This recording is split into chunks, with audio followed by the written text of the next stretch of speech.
வணக்கம் மக்களே, இது ஆச்சரியங்களின் அணிவகுப்பு 12 டக்கர். ஒரு சூப்பரான த்ரில்லர் படத்தை விட ட்விஸ்ட் அண்ட் டர்னோட வாழ்ந்த நடிகர் சந்திரபாபு பத்தின 12 டக்கரான தகவல்கள் உங்களுக்காக. சந்திரபாபு அவர்கள் தூத்துக்குடியில் 1927 பிறந்தாரு. இவரோட ரியல் நேம் ரொம்ப பெருசு, ஜோசப் பிச்சை பனிமயதாசன் பெர்னாண்டோ. ரொம்ப பெருசா இருக்குல்ல. இவருக்கு ஆரம்ப காலகட்டத்திலே ரொம்ப மிகப்பெரிய வாய்ப்புகள் கிடைச்சது. ஆனா இவர் எதையுமே ஸ்ட்ரைட் ஃபார்வர்டா போல்டா மூஞ்சிக்கு நேரா பேசுறவர். சந்திரபாபு அவர்களோட முதல் பட வாய்ப்பு தள்ளி போயிட்டே இருந்ததுனால ஸ்டுடியோ வாசல்லையே விஷத்தை குடிச்சு மயங்கி விழுந்துட்டாரு. அதுக்கப்புறம் ஹாஸ்பிட்டல்ல சேர்த்து அவரை காப்பாத்திருக்காங்க. இவரோட அடம் பிடிக்கிற குணத்தை பார்த்து 1947 அமராவதி அப்படின்ற படத்துல வாய்ப்பு கொடுத்தாங்க. அதுக்கப்புறம் நடந்த எல்லாமே இந்தியன் சினிமா ஹிஸ்டரியிலேயே ஒரு மிகப்பெரிய வரலாறு. சந்திரபாபு அவர்கள் அந்த காலகட்டத்திலேயே ட்ரெண்டிங் ஐகானா இருந்திருக்காரு. கோட் ஷூட் தான் போடுவாரு, பப்ளிக் ஃபங்க்ஷனா இருந்தாலும் எதுவா இருந்தாலுமே.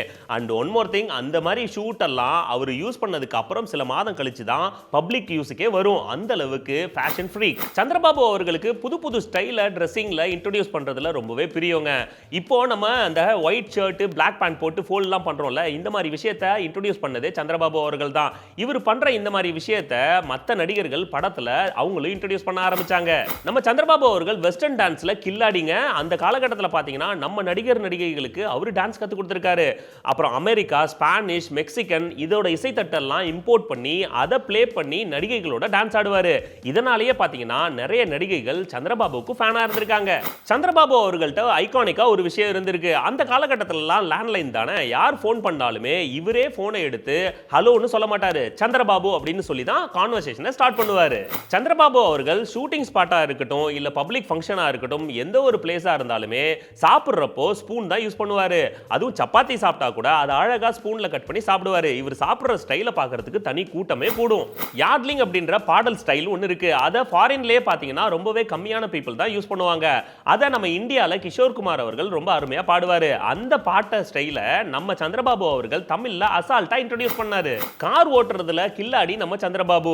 அந்த காலகட்டத்தில் போர் அடிச்சதுன்னா நல்லா முழங்கையிலேயே ஸ்டேரிங்கை பிடிச்சி சுத்தி வளைச்சு ஸ்டைலா கார் ஓட்டுவாராம். சிட்டிக்குள்ள ஸ்பீடாவே ஓட்டுவாராம். அதனாலேயே அந்த காலகட்டத்தில் மோட்டார் கேஸ் இவர் மேல நிறையவே விழுந்திருக்கு.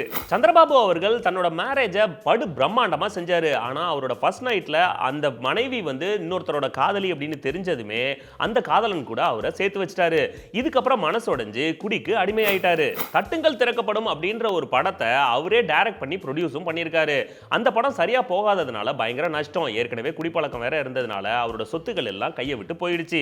இருந்தாலுமே அவர் பாடின பாடல்கள்ல நிறைய படங்கள் ஹிட் ஆயிருக்கு. தமிழ் சினிமாவுக்கு பல விஷயங்களை இன்ட்ரோடியூஸ் பண்ணாரு சந்திரபாபு அவர்கள். சிறந்த நடிகர், சிறந்த பாடகர், சிறந்த டான்சர்னு பல முகங்கள் அவருக்கு இருக்கு. இருந்தாலும் குடிப்பழக்கத்துக்கு அடிமையானதுனால அவரோட 46வது வயசுல அவர் தவறிட்டாரு.